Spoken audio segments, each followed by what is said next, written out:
Muy buenas noches, bienvenidos a la sala del conocimiento.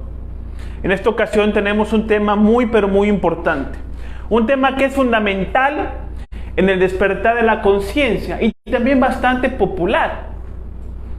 Este tema titulado la meditación. Si ustedes son buscadores de los temas de espiritualidad y de conciencia, pues ya se habrán topado con este concepto, con esta práctica, con esta técnica en internet, en diferentes escuelas esotéricas, ¿sí?, que tienen a la meditación como el eje central del trabajo interior. Y nosotros también.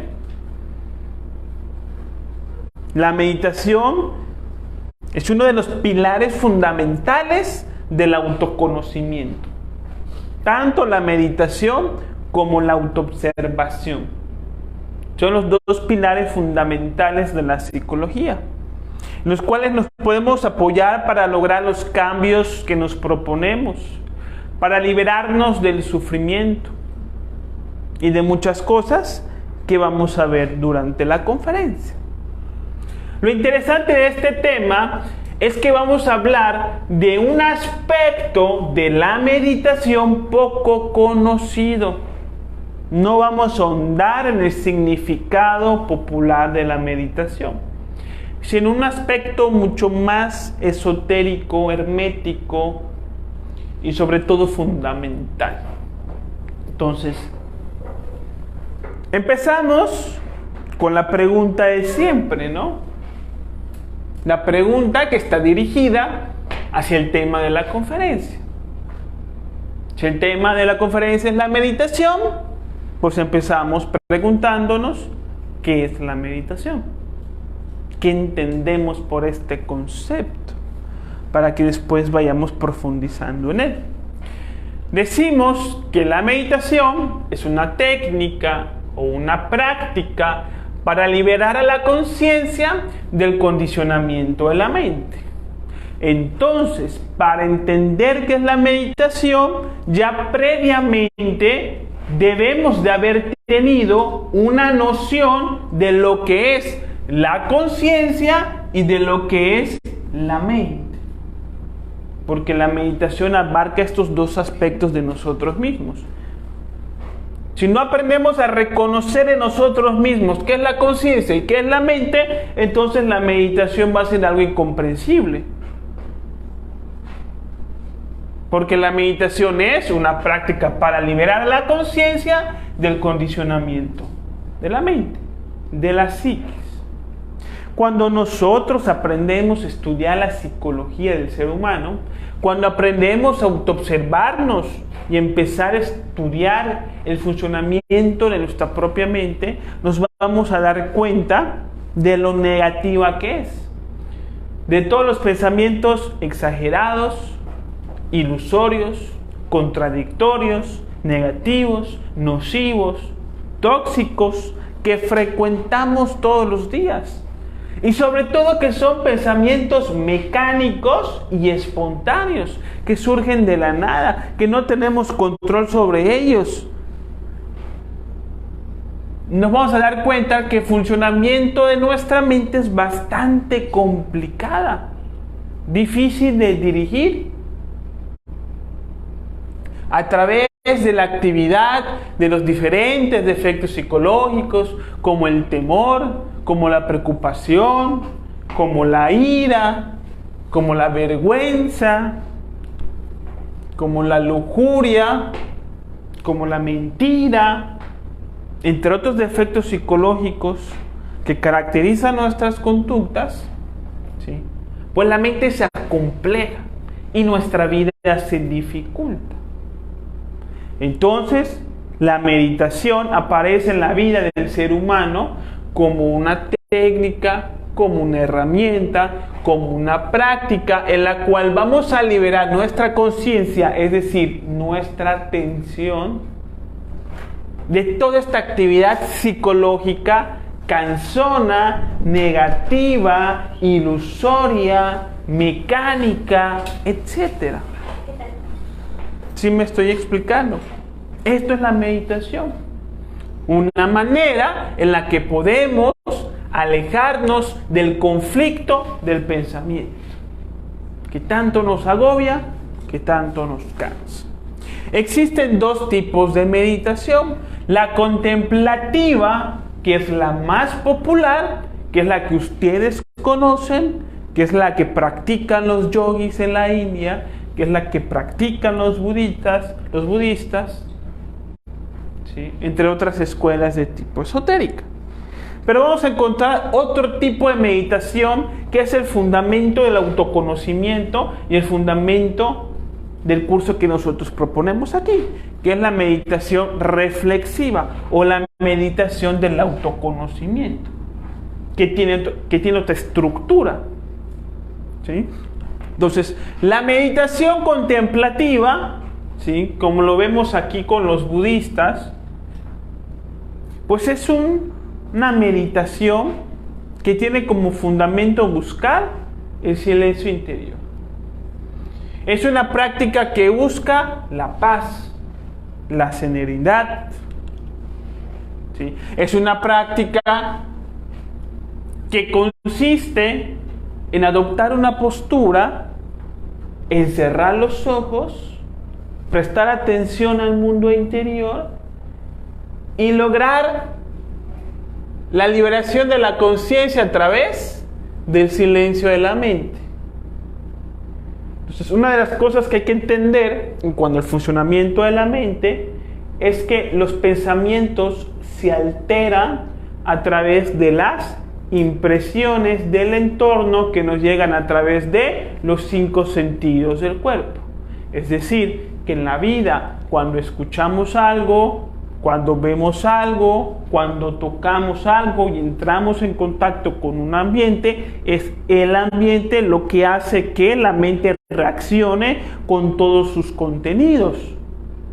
Entonces, ¿qué es lo que pasa si nosotros nos sentamos en una posición cómoda, la posición de loto, o sentados en una silla o en un sofá, cerramos nuestros ojos, nos concentramos en el mundo interior? Entonces, que la mente deja de recibir esas impresiones del ambiente que la alteran.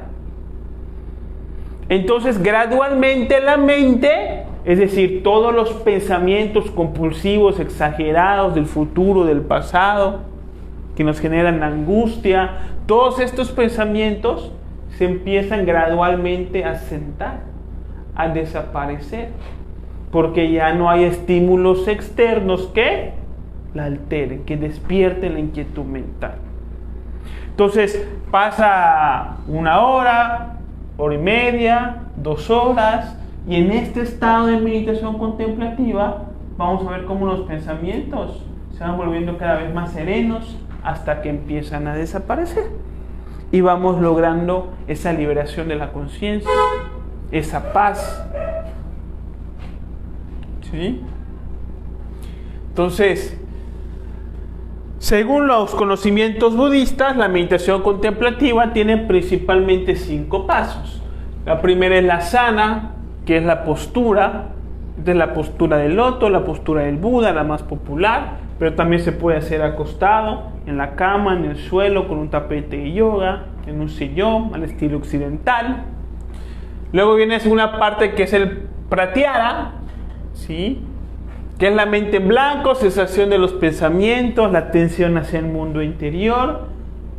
Entonces la mente se empieza a calmar a través del tiempo. Luego viene el dharana, que es concentración profunda, el dhyana, que es meditación profunda, que es abstracción, y el samadhi, que es éxtasis, que es un placer intenso de unidad espiritual que experimentan los yogis, que experimentan los budistas, que se han, digamos, desarrollado en esta disciplina de la meditación contemplativa y que pueden estar en esa pose durante 4, 5, 6, 7, 8 horas, ¿sí? Y alcanzan estados de paz, de bienestar, entre otras cosas.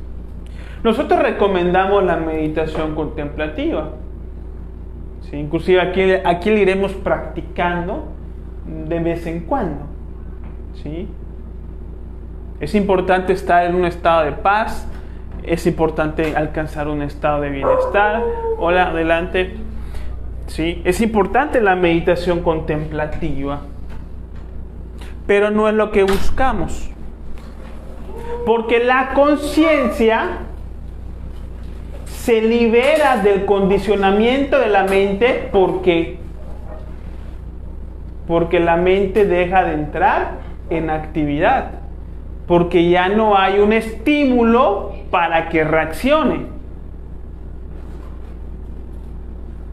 Entonces está la paz, la serenidad, la contemplación, el bienestar, la sensación de liberación, de conexión con Dios, todo muy bien.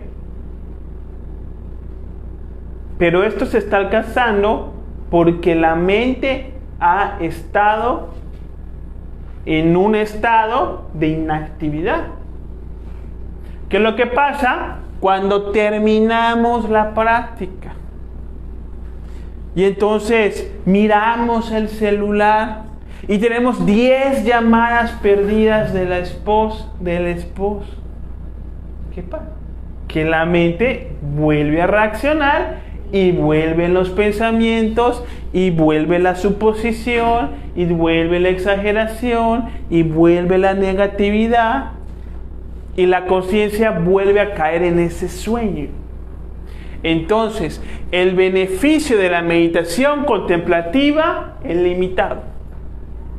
El beneficio de la meditación contemplativa es directamente proporcional al tiempo de meditación. En el momento de que salgamos a la calle, vivir la vida con el tráfico, con el calor, con las cuentas por pagar, con las llamadas, con los reclamos, la mente vuelve a reaccionar. Entonces decimos que es muy buena esta meditación, llevarla a cabo, pero que sus resultados son limitados. Otra cosa tiene que ver con la meditación reflexiva, la meditación del autoconocimiento, que es muy diferente. Porque la meditación del autoconocimiento, la meditación reflexiva consiste en el estudio de sí. Busca la liberación de la conciencia, no a partir de la inactividad de la mente, sino a partir de la comprensión del funcionamiento de la mente, que es muy diferente. Fíjense que la meditación contemplativa no hay estudio, es contemplativa, es cerrar los ojos y vienen los pensamientos, uno deja pasar esos pensamientos hasta que se calme la mente y listo. No hay estudio, no hay comprensión, no hay una revisión, no hay un análisis, no hay un acercamiento de la estructura psicológica para ver de qué está hecha, de la información en qué se sustenta. No hay. Es dejar pasar, es soltar la meditación contemplativa. Suelta tus preocupaciones, suelta tus temores, suelta tus inquietudes, déjate llevar. Perfecto. Pero la meditación reflexiva es otra cosa. Aquí no es soltar las preocupaciones. Aquí es ver por qué tenemos preocupaciones, por qué tenemos temores, por qué creemos estas cosas de la vida, por qué tengo tantos problemas con mi familia. Es diferente. Aquí implica un estudio, un análisis, una observación directa, una búsqueda, una exploración. Diferente a la meditación contemplativa. ¿Sí? Entonces, la meditación reflexiva es mirar nuestro mundo interior, mirar el funcionamiento de nuestra psicología, mirar toda nuestra estructura psicoemocional para conocer sus contenidos, la información en la que se sustenta. Según los psicólogos modernos, ¿sí?, la mente es como un iceberg. ¿Sí? Un iceberg es un cuerpo de hielo en donde el 80% de su volumen o de su cuerpo permanece debajo del agua, de los mares, del océano, por lo tanto no se ve. Cumplen con esta característica. Entonces uno ve un iceberg en un océano de 30 metros de altura y dice, pues es un iceberg de 30 metros. Pero lo que uno no sabe es que debajo del mar tiene 200 metros por abajo y que el iceberg es mucho más grande de lo que parece. Según cuenta la historia, ¿verdad? Pues eso fue lo que pasó con el Titanic, que lo vieron por fuera y dijeron, pues está pequeño, ¿para qué nos vamos a desviar si lo podemos romper? Y resultó que por abajo el cuerpo era muy grande y se terminó rompiendo el Titanic. ¿Sí? Entonces, según los psicólogos, nuestra psicología, la hablaba Carl Gustav Jung en su psicoanálisis, la psicología es así. Donde la parte del iceberg que se ve es la mente consciente y la parte del iceberg que no se ve es la mente subconsciente o inconsciente. ¿Qué es mente consciente?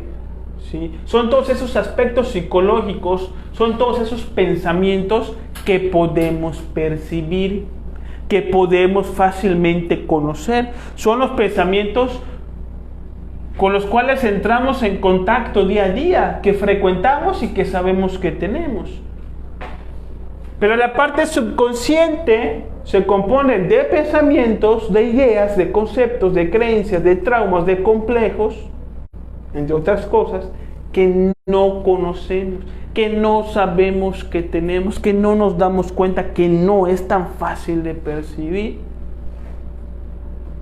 Es decir, que una persona común y corriente como yo, como ustedes, todos los días, en lo que decimos, en lo que hacemos, a través de nuestro comportamiento, en lo que deseamos, se manifiestan nuestros traumas, complejos, temores, inquietudes, y no lo vemos, no lo notamos. Pensamos que vivimos la vida como se nos da la gana, o como otros con una jerarquía mayor, pues nos exigen y nosotros tenemos que obedecer, y ya está, pero no es así. La cosa es mucho más profunda, mucho más compleja. Un ejemplo, si no sé, sencillo. Digamos que una persona, Carlos, quiere ir al concierto de Bad Bunny. ¿Sí? Entonces, si la persona se pregunta, ¿por qué quiero ir al concierto de Bad Bunny? O si se le pregunta, oye, ¿y para qué quieres ir a ese concierto?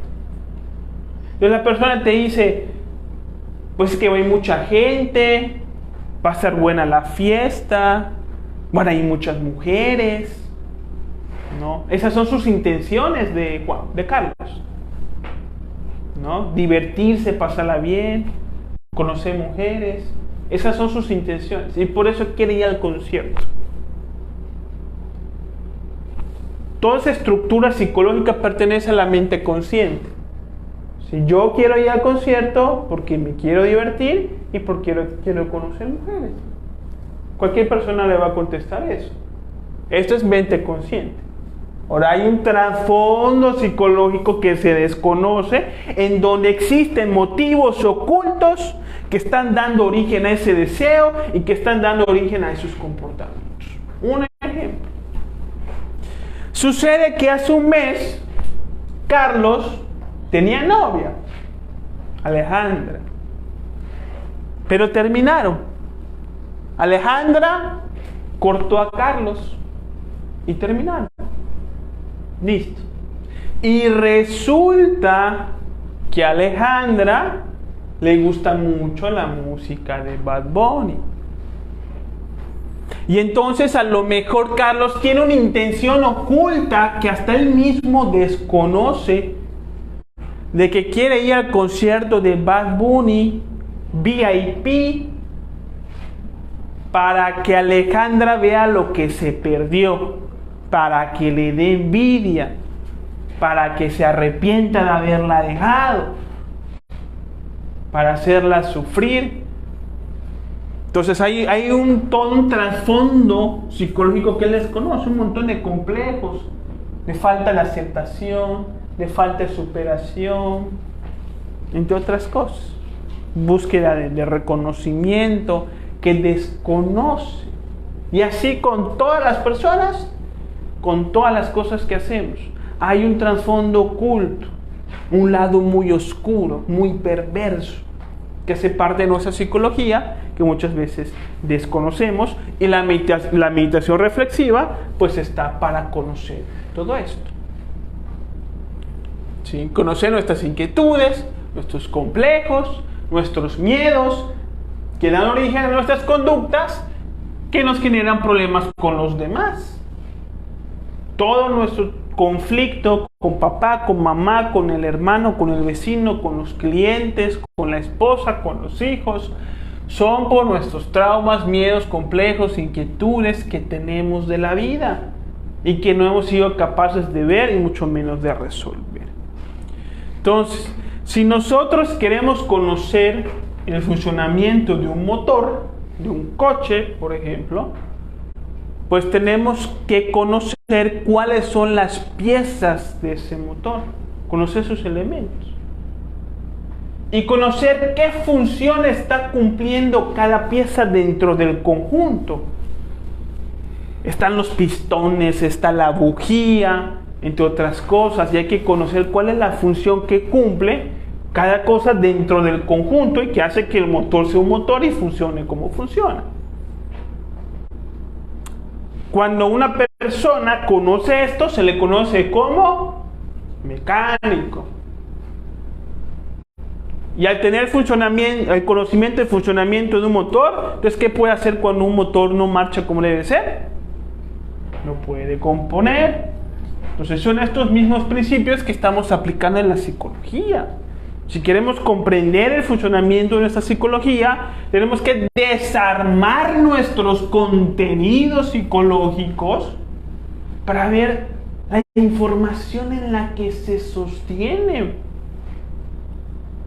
y ver si es real o no es real y cuál es la relación que tengo o que existe entre un concepto que tengo del éxito, a lo mejor con mi problema familiar, porque pudiesen estar vinculados, ahí uno se va a dar cuenta. Como el concepto de éxito de un hombre que es tener mucho dinero y es un padre y un esposo ausente, por ejemplo, entre muchas otras cosas.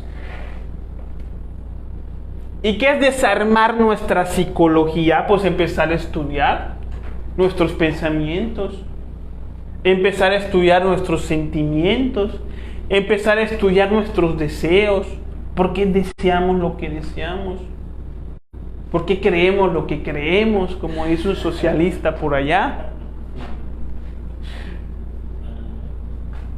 por qué decimos tales cosas a tales personas, para qué dijimos estas cosas, por qué tuve tal comportamiento el día de ayer en tal lugar. Hay que desarmarnos como personas y ver de qué estamos hechos, de qué información, por qué estamos haciendo esto.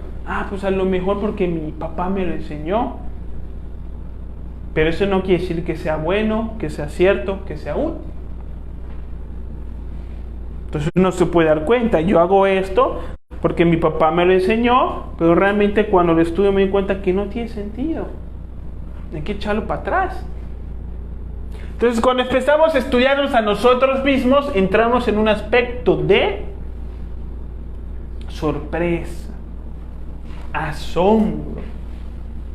Nos vamos a dar cuenta muchas veces de cosas que no nos gustan, de que la vida no es lo que nosotros pensábamos,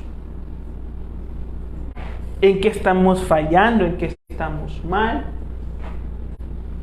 Y a esto se le conoce como comprensión. La meditación reflexiva te lleva a la comprensión, que es darse cuenta.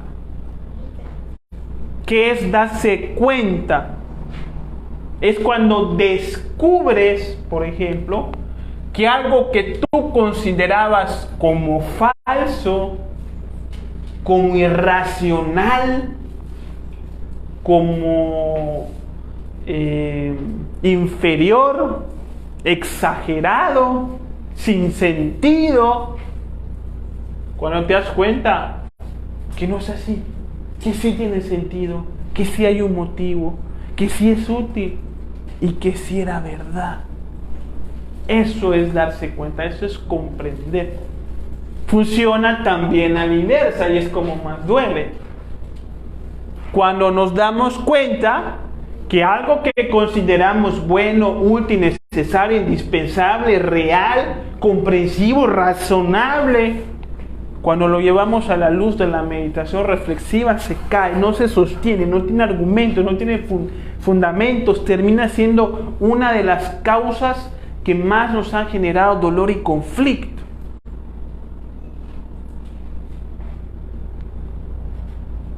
Entonces nos damos cuenta que lo que considerábamos verdadero realmente no lo es. Eso es comprensión, eso es darse cuenta y duele. Sentimos vergüenza. Comprender es darnos cuenta qué tan responsables somos de nuestra condición de vida y dejar de jugar ese papel de víctima. Todo es culpa de mi papá, todo es culpa de mi mamá, todo es culpa de mis hijos, que por ellos yo no puedo hacer lo que yo quería y que no sé qué, y que por aquí, que por allá. La meditación es hacernos responsables de nuestra vida y ver que nuestra condición es un efecto de nuestras propias decisiones. Comprender es darnos cuenta de nuestros defectos, traumas y complejos. Que realmente no somos tan buenos como pensamos. Que así como nos molesta, digamos, que nuestra pareja sea grosera con nosotros, pues resulta que nosotros a veces también somos groseros con ella y que normalmente lo justificamos. Eso es comprender, eso es darnos cuenta y surge a la luz de nuestra conciencia a través de la meditación reflexiva que nos dice despierta, conócete, descubre, cambia. La meditación reflexiva tiene grandes beneficios.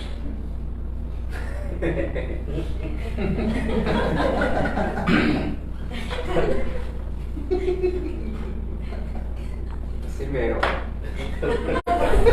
Literal, ¿no?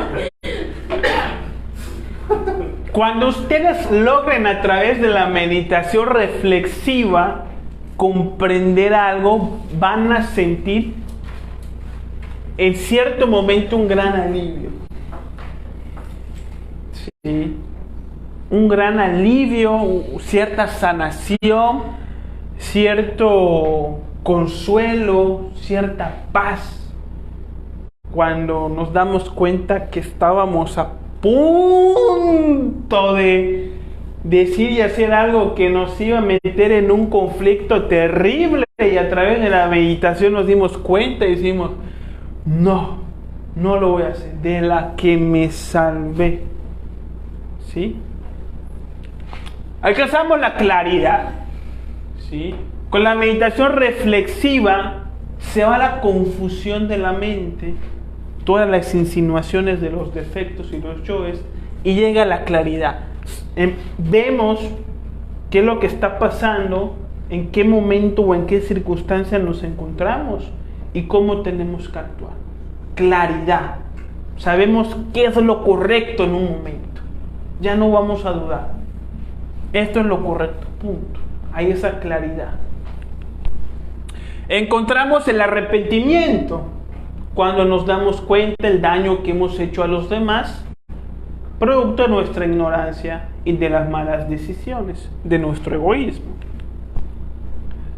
Alcanzamos la libertad porque cuando nos damos cuenta que tenemos un defecto, pero también nos damos cuenta la ilusión del defecto, la justificación del defecto, cómo nos engaña, cómo nos convence, cómo nos manipula. Cuando nos damos cuenta de eso, ¿sí?,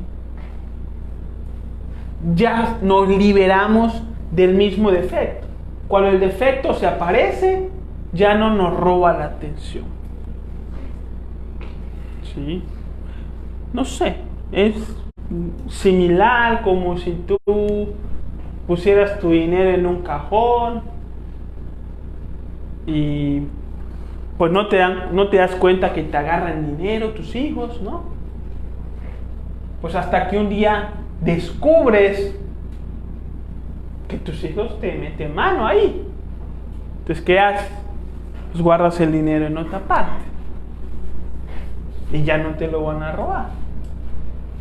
Te diste cuenta y al darte cuenta actúas y te liberas de ese conflicto. Algo así pasa con el defecto, porque los defectos, ira, orgullo, envidia, roban la atención. Entonces, cuando te das cuenta cómo te roba la atención, fortaleces esa atención, la proteges con ciertos argumentos y cuando llega el defecto, ya no te la quitas. Lo reconoces, lo identificas y te liberas de su actividad. Autonomía, porque cuando comprendemos a través de la meditación reflexiva y entendemos qué es lo correcto por hacer, lo vamos a hacer así no lo haga nadie más.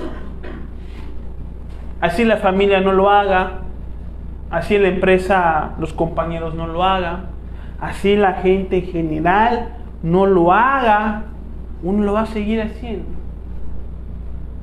Autonomía, como por ejemplo prestar un servicio gratuito. ¿Quién hace eso? ¿Quién ofrece algo gratis a la gente? Eso se ve como algo malo, como algo tonto, estás perdiendo tu tiempo, no sabes hacer negocios, eres un bruto, te engañaron, te convencieron, te manipularon. Pero cuando uno entiende, pues, esa importancia de servir a tu comunidad de manera gratuita y altruista, uno lo puede hacer así nadie más lo haga, así todos piensen que es perder el tiempo. Y se produce algo que se le conoce como el cambio. Sí, cuando me di cuenta que he tratado mal a mi pareja durante todos estos 20 años, pobrecito, sí, surge en nosotros, vamos a decirle, esa nobleza de querer compensar todos esos errores. Es parte de la nobleza humana. Cuando me di cuenta que hice mal con el compañero, ¿cómo lo compenso? O sea, ¿cómo lo compenso? ¿Qué hago? ¿Cómo lo ayudo? ¿Sí? ¿Le pido disculpas? O a lo mejor ya no le pido disculpas, pero como que ya lo trato mejor, tratando de compensar el daño. ¿Sí? Hay un cambio en nuestra conducta. Al adquirir esa luz de la conciencia a través de la meditación, que es en la mitología en griega con Prometeo, que roba la luz a los dioses y se las entrega a los hombres. Esa luz representa la sabiduría. Nosotros tenemos nuestro Prometeo interior, esa parte de nuestra conciencia que asciende a los mundos superiores y que puede tomar la sabiduría de nuestro Padre Eterno y que la puede bajar y entregárnosla para dirigir sabiamente nuestra vida. ¿Sí? Que está presente, por ejemplo, en las Olimpiadas. Esta antorcha y estos símbolos pues provienen de la mitología de Prometeo, ¿sí? De esta capacidad de poder adquirir la luz de la conciencia, la sabiduría. ¿Sí? Lo vemos en ciertas marcas de películas, de cine, de la Estatua de la Paz, de la Libertad, cómo levantan una antorcha. Esa representa la adquisición de la sabiduría que está presente en nuestro mundo interior y que lo vamos a encontrar a través de la meditación, de nuestro templo interior. Este es el templo de Chichén Itzá, ¿sí? Pirámides egipcias que representan a la persona en posición de loto. Estas escaleras representan la columna vertebral Y la cúpula de la pirámide representa la cabeza, el cerebro, en donde está la glándula pineal, en donde está la glándula pituitaria, que es donde se da esa conexión con nuestro ser, con nuestra conciencia, con nuestro Dios interior, con nuestro Padre eterno, para poder tomar la antorcha, la sabiduría, y bajarla para el beneficio de los hombres. Un poquito de simbología esotérica, ¿no? Nada más le puse por acá. Entonces, ¿cómo vamos a hacer la práctica?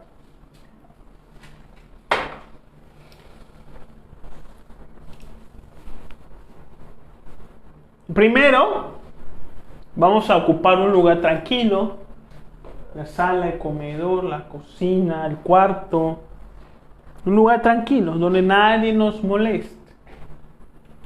¿Sí? Vamos a hacer una oración a nuestro Dios interior para que nos guíe, para que nos proteja. Podemos hacer la conjuración del Belilín y Círculo Mágico para las personas que ya lo conocen. Quienes no lo conocen pueden hacer la oración al Padre y a la Madre Divina para que nos guíe, para que nos asista. Vamos a relajar el cuerpo y la mente. ¿Sí? El cuerpo lo relajamos a través de la meditación, de la imaginación. Ya lo vamos a ver más adelante en una práctica. La mente la relajamos a través del sentido del oído, las emociones a través de la respiración. Es decir, nos relajamos, nos soltamos un poquito.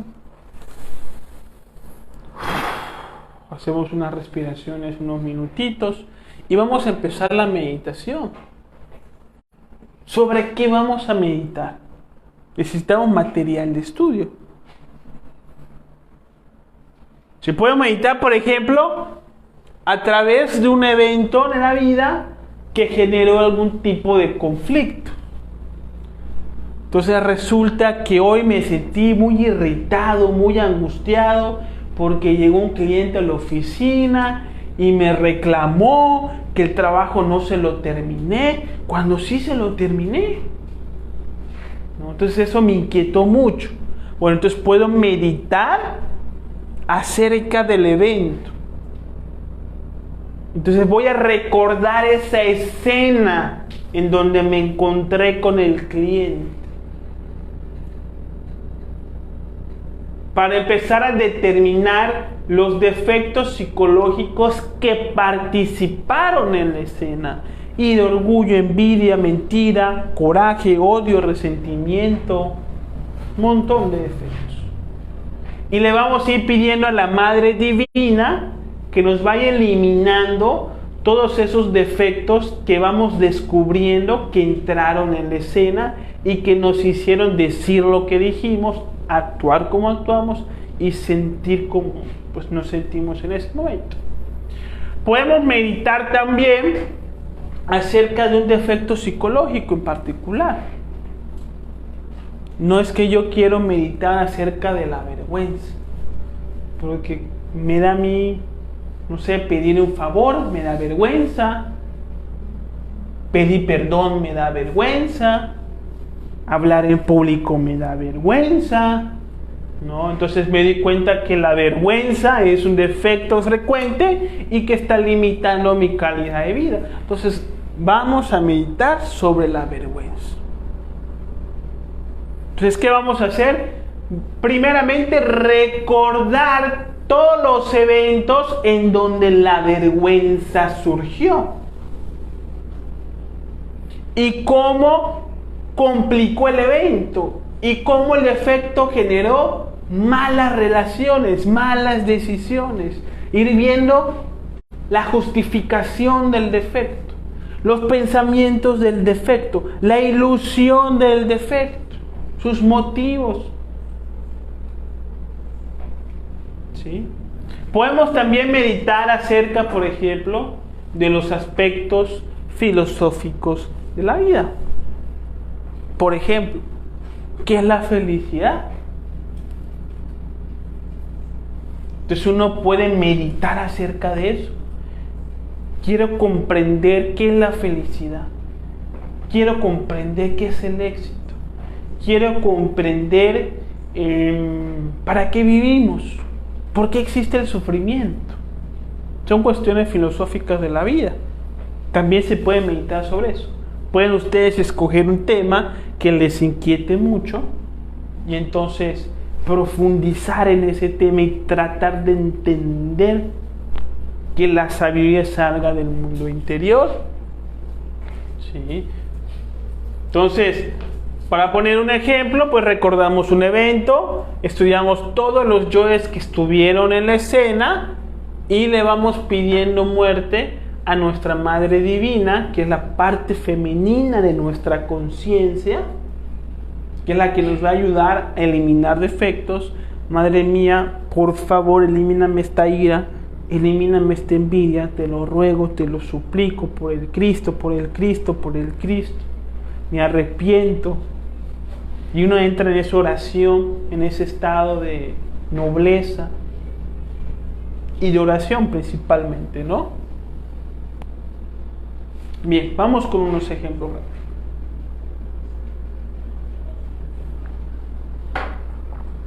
Supongamos que un adolescente, Laura, de 15 años, pues tiene una fiesta el fin de semana. Y entonces le pide permiso a la mamá. Le pregunta a la mamá si la puede llevar a la fiesta. A lo cual la mamá le contesta que no.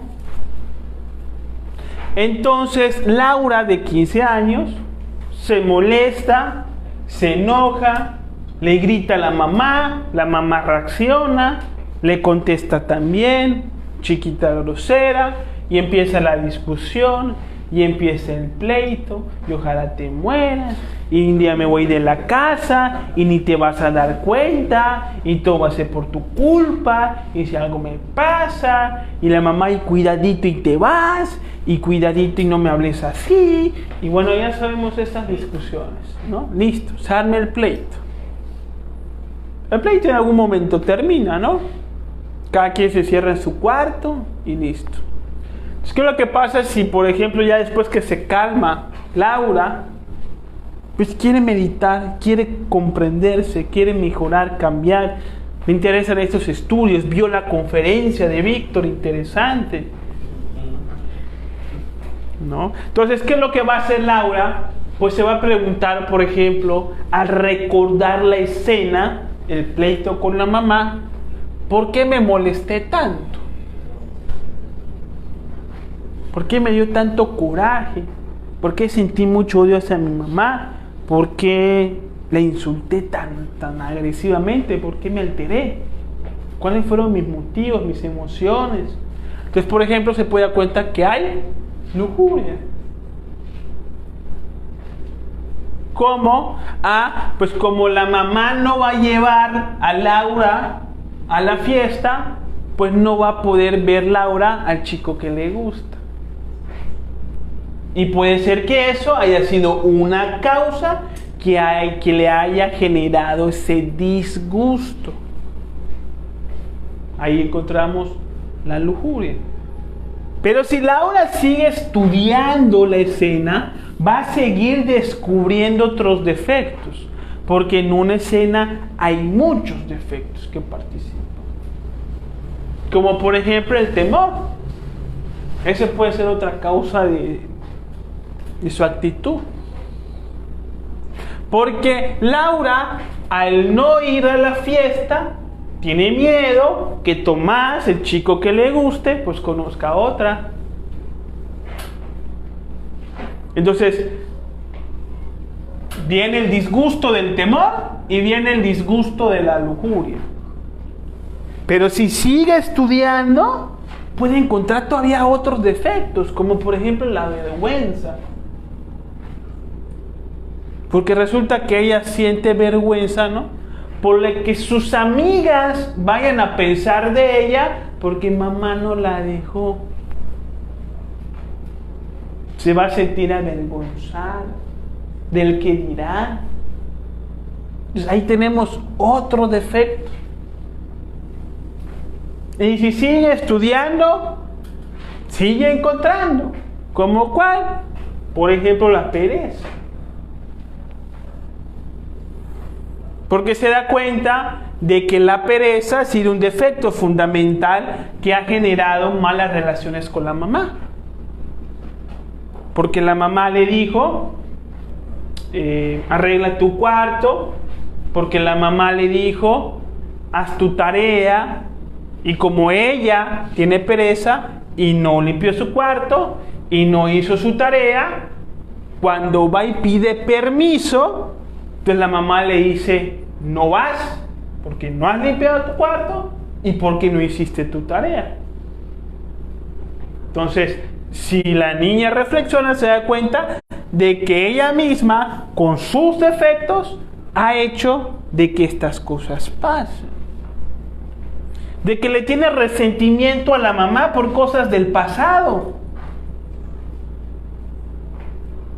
Y que como le tiene resentimiento por otras cosas, le contesta feo, no quiere ayudar en la casa, no le hace caso a la mamá, y por lo tanto, pues, la mamá tampoco la apoya, tampoco la consiente. Entonces aquí ya tenemos al menos 5 defectos. Hay que pedir muerte con cada uno. Madre mía, la lujuria, elimíname el deseo de estar con Tomás cuando ni siquiera lo conozco bien, cuando ni siquiera sé si es para mí.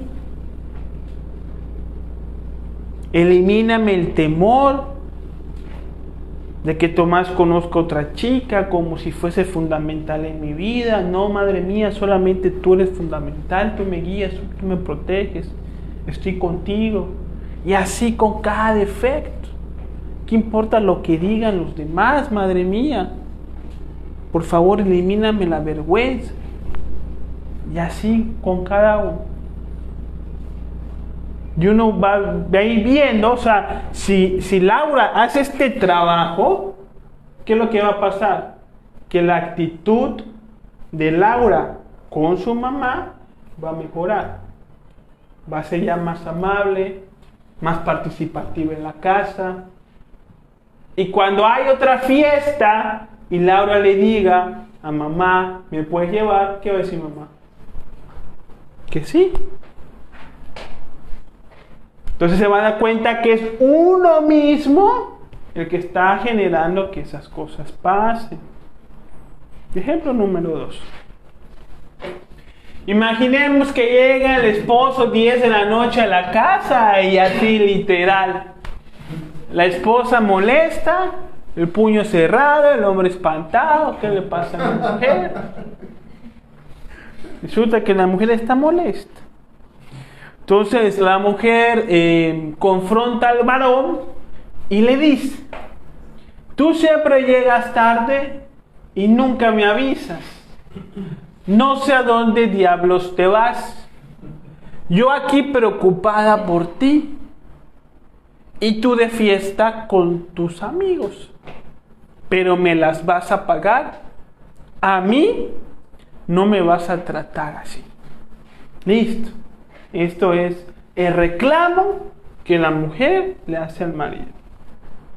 Ya después, si la mujer quiere reflexionar y meditar, conocerse, liberarse de los defectos que hacen que su matrimonio no funcione, entonces recapitula la escena. Entonces va a estudiar cada cosa que dijo para tratar de identificar en qué yo se fundamentó para decir lo que dijo. Entonces cuando dijo, por ejemplo, tú siempre llegas tarde y nunca me avisas. Entonces la mujer puede decir, este es el yo de la exageración. O es el yo de la mentira. Porque no siempre llega tarde. Y a veces cuando llega tarde sí me avisa. A veces no. Pero no es siempre. Entonces la mujer reconoce que lo que dijo fue una exageración total. Entonces este es el yo de la exageración. No sé a dónde diablos te vas. ¿Y eso por qué tiene que ser un problema? Entonces, uno se pregunta, bueno, ¿y eso por qué tiene que ser un problema? Bueno, aquí está el yo de los celos. Porque ¿qué tal si está con otra mujer? Yo preocupada por ti. El yo de la víctima, ay pobrecita. Como si no pudiera ella ocupar su tiempo para hacer cosas que le nutran el espíritu. O cosas útiles en la casa. ¿Sí? Si es la preocupación sincera, es un defecto porque es sufrimiento y no lleva a nada. Pero muchas veces cuando decimos yo estoy muy preocupado por ti, realmente se esconde un yo controlador que está justificando su conducta a través de una falsa preocupación. Es que me preocupo por ti. Me dices a dónde vas y a qué hora llegas. Eso no es preocupación, es control, ¿verdad? Y tú de fiesta con tus amigos y volvemos a lo mismo. ¿Y por qué me duele que se vaya con sus amigos? ¿O me consta que se fue con sus amigos? ¿Cómo sé que se fue con sus amigos? Yo me di cuenta que ahí está, por ejemplo, el yo de la suposición. Que estoy tomando por hecho cosas que de verdad no sé.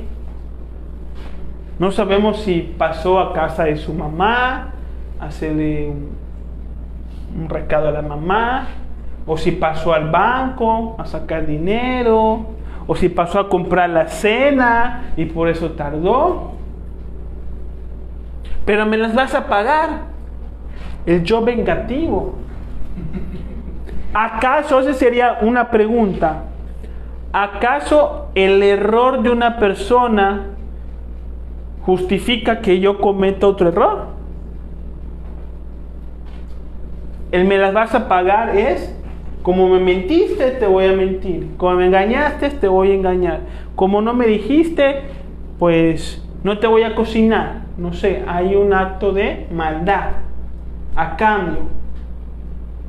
El me lo hiciste y me las pagas es, de alguna manera te voy a afectar como tú me afectas. Pero la pregunta sería, el hecho de que una persona me haga daño, ¿justifica que yo sea así también le haga daño a ella?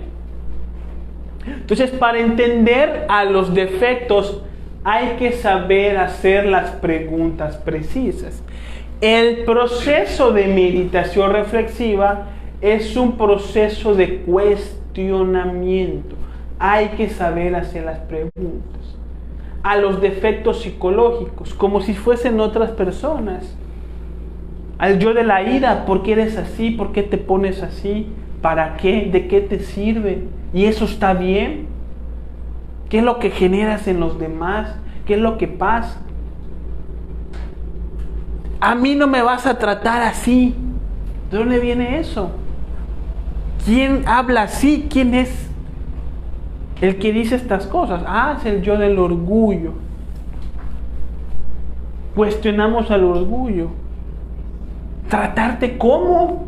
Si no hizo nada, solo llegó tarde, pero no hizo ninguna acción en contra tuya, ¿verdad? O sea, entonces si uno estudia el defecto, lo desarma, o sea, no tiene un fundamento consciente. ¿Tratarte cómo? Si no hizo nada. Entonces uno se da cuenta de la ilusión y de la contradicción del defecto psicológico. Y entonces pedimos muerte a la Madre Divina. ¿Sí me estoy explicando? Hay que saber cuestionar. Empezamos con el por qué. ¿Por qué me molesté? ¿Por qué este defecto me aparece cuando me piden un favor? Me aparece el yo del temor y no sé qué decir. ¿Pero por qué me siento así? Pero a veces el por qué no da respuesta, no da resultado. Entonces cambiamos la pregunta, ¿para qué? ¿Con qué motivo? ¿Con qué fundamento? ¿Es correcto? ¿Es útil? ¿Es verdadero? ¿En qué información se sustenta? ¿Es real? ¿Qué es lo que provoca en mi vida? O sea, hay que hacer las preguntas para que el yo hable y nos diga. Entonces, para hacer la meditación reflexiva, es recomendable hacerlo en una libreta. y uno va apuntando lo que el defecto dice. ¿Y por qué te comportas de esta manera con esta persona? Eso es bien interesante. A través del sentido de la autoobservación, por ejemplo, en una cena con los compañeros, uno puede identificar que uno, entre todos los compañeros, uno trata mal a uno en especial.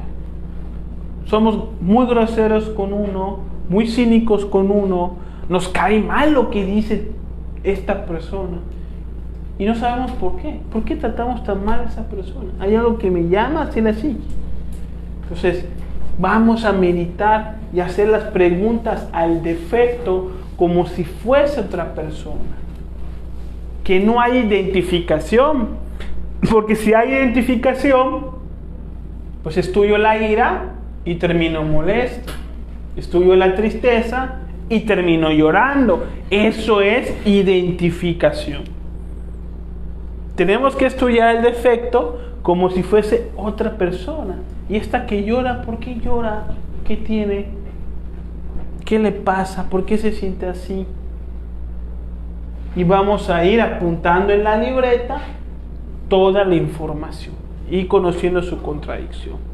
No es fundamental la libreta. Se puede hacer sentado en una silla con los ojos cerrados, acostados en el suelo con un tapete de yoga. Recordamos un evento y vamos descubriendo los yoes y vamos pidiéndole a la Madre Divina que los vaya eliminando.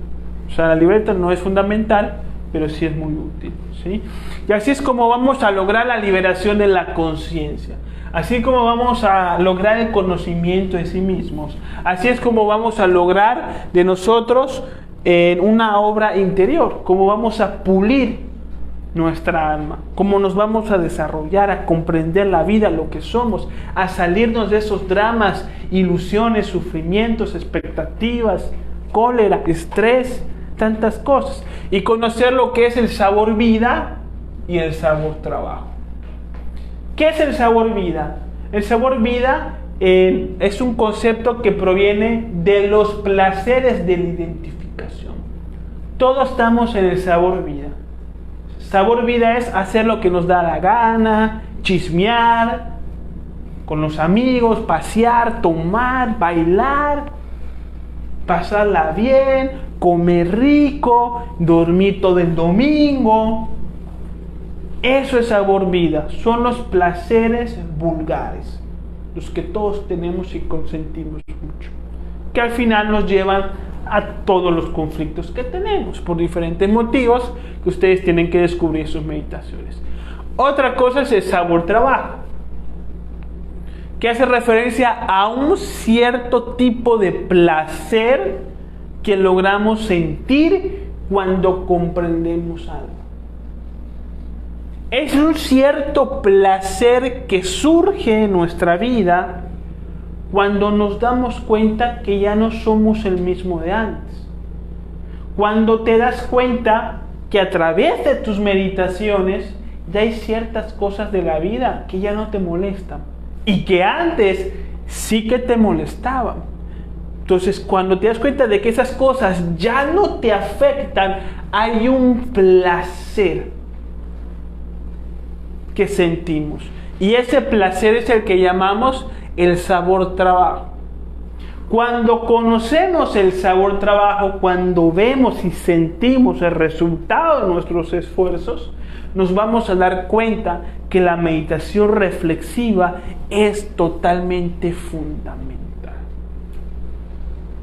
Por eso los maestros dicen que la meditación es el pan del sabio. Porque a través de la meditación es que rectificamos y nos desarrollamos. ¿Qué dudas quedan?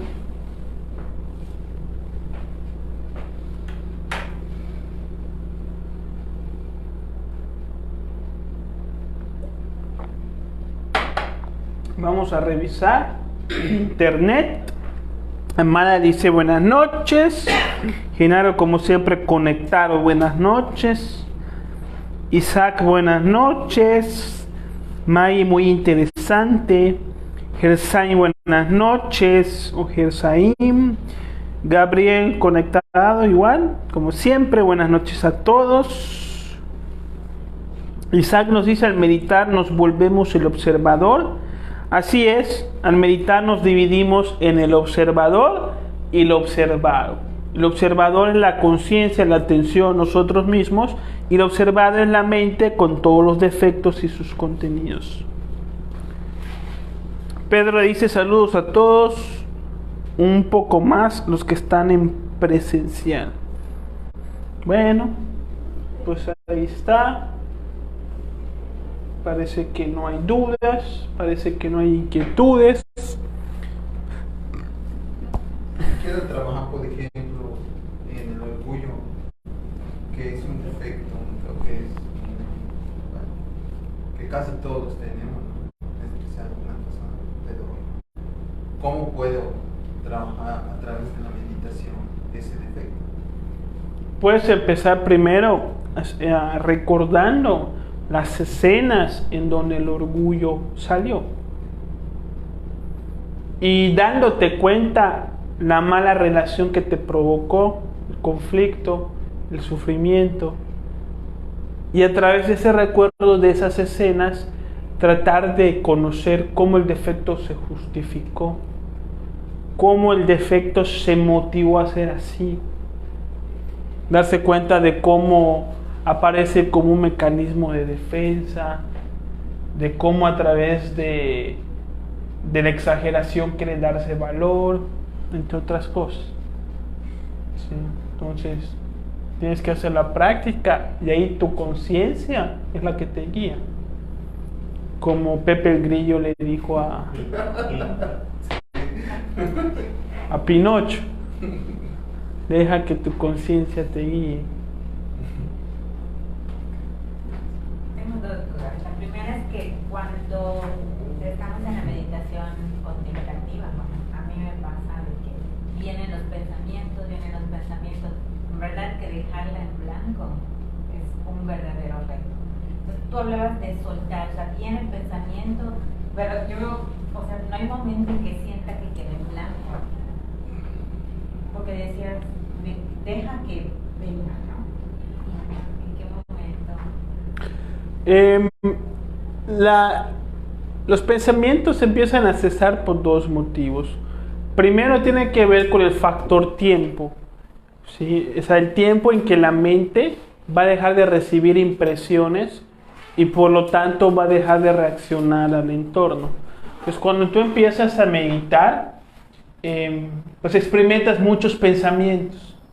Esos pensamientos son un residuo, es un proceso de inercia de todas las impresiones que tuviste durante el día o durante la semana que todavía agitan la mente.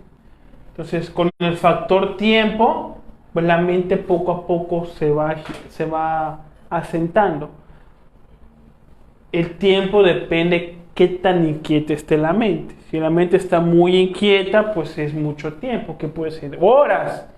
Y normalmente a veces nuestra meditación dura 20 minutos, media hora, una hora. A veces se necesitan 4 o 5 horas para que esto se dé, porque la inquietud de una mente de la ciudad, pues es bastante difícil, ¿no? Y otra cosa tiene que ver con la identificación, ¿sí? Es decir, el valor que tú le das a lo que la mente dice. Ese es otro factor que va a complicar o mantener esta compulsión psicológica.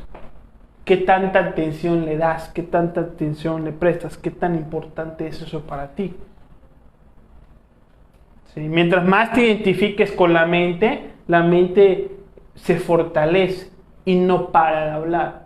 Mientras menos te identifiques con la mente va cesando, se va volviendo más sutil. Estamos hablando de un trabajo de autoobservación a través de la muerte en marcha. Hay que aprender a vivir sin identificarse con los pensamientos y las insinuaciones de la mente. prestarle atención a la mente, pero siempre con esa separación de no ser la mente. Cuando nos metemos y creemos que somos mente, es cuando entonces uno puede sentarse a meditar y no le va a funcionar, porque hay un trabajo previo, que es la muerte en marcha, la autoobservación. Si usted aprende a autoobservarse, a no identificarse con los pensamientos cuando maneja, cuando camina, cuando está comprando en el súper, si no se identifica con esos pensamientos y se mantiene concentrada en la acción, entonces la actividad de la mente va a ser hasta cierto punto pasiva, y cuando haga la meditación contemplativa le va a dar muchos mejores resultados. No puede uno vivir inconsciente durante todo el día y que cuando uno diga voy a meditar, pues la mente simplemente se apague de 0 a 100. O sea, no pasa así, ¿verdad? En cierta manera es estar practicando la meditación reflexiva en el día, estar observando. Sí, a veces la mente se altera cuando estamos enfrente de algo que no hemos sido capaces de comprender y que por lo tanto nos inquietó mucho. Entonces tal persona me dijo una cosa y no sé por qué me la dijo. Entonces ese no saber inquieta la mente y uno se pone a pensar 1000 cosas. Entonces esa falta de comprensión inquieta la mente.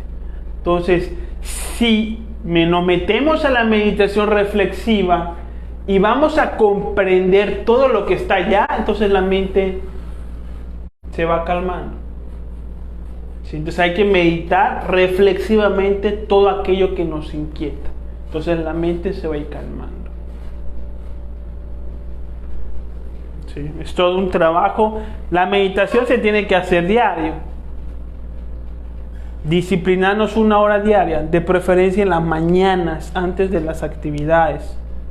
Se puede hacer también en la tarde, se puede hacer también en la noche, pero preferencia en la mañana. Si uno se levanta a las 7 de la mañana, pues que se levante a las 6 y que medite de 6 a 7. Y se va a dar cuenta de los cambios que va a haber en su vida. ¿Sí? Hay 2 preguntas.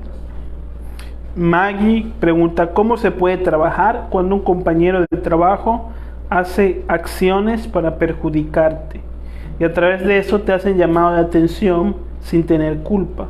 ¿Cómo puedo trabajar eso? ¿Sí? Bueno, Maggie, tú vas a trabajar en la manera en cómo tú te sientes en relación a esa circunstancia.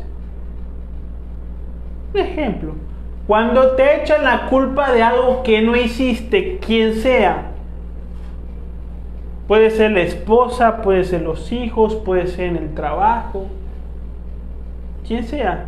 ¿Cómo nos sentimos cuando nos echan la culpa de algo que no hicimos? Las reacciones pueden ser diferentes según la personalidad de cada quien. Hay quienes se ponen molestos, y se ponen furiosos, pero habrán otros que, por ejemplo, se ponen a llorar, se sienten tristes, deprimidos, porque no es su culpa, porque ellos no fueron. ¿Cómo se siente uno ante esa circunstancia? Dependiendo de cómo uno se sienta, pues ese va a ser su trabajo de meditación. ¿Cómo me estoy sintiendo ante esta circunstancia? Siento vergüenza, siento injusticia, siento odio por mi compañero, siento odio por mi jefe de trabajo. Y me pongo a reflexionar los argumentos, los conceptos de vida que tengo, que llevan a sentirme de esa manera. La ilusión, la exageración. ¿Por qué le presto tanto atención si yo no fui? Bueno, ¿qué más da? Si no me quieren creer que yo no fui, bueno, no pasa nada. Si me corre del trabajo, bueno, pues busco otro trabajo. ¿Por qué me tengo que sentir tan mal? ¿Por qué me tiene que doler? Eso es lo que uno tiene que investigar, porque las causas dependen de los contenidos psicológicos de cada quien. Entonces Maggie va a tener que descubrir sus propias debilidades, traumas complejos.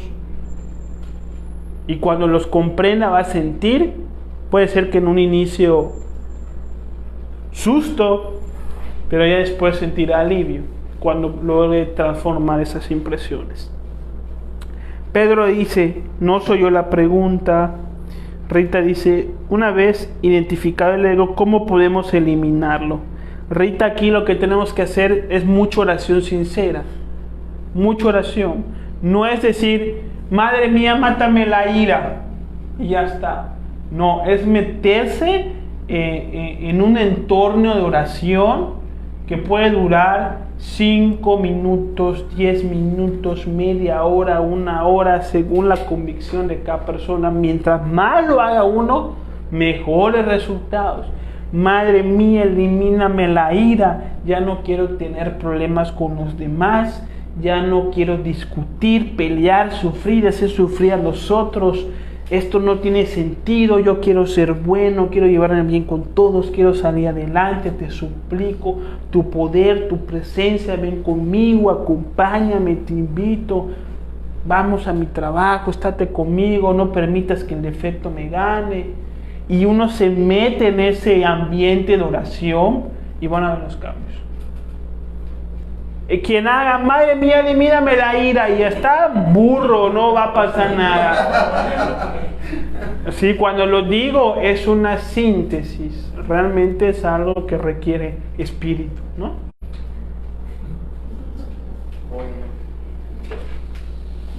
Listo. Pues muchas gracias a todos por estar presentes. Les recordamos martes y jueves 7:30.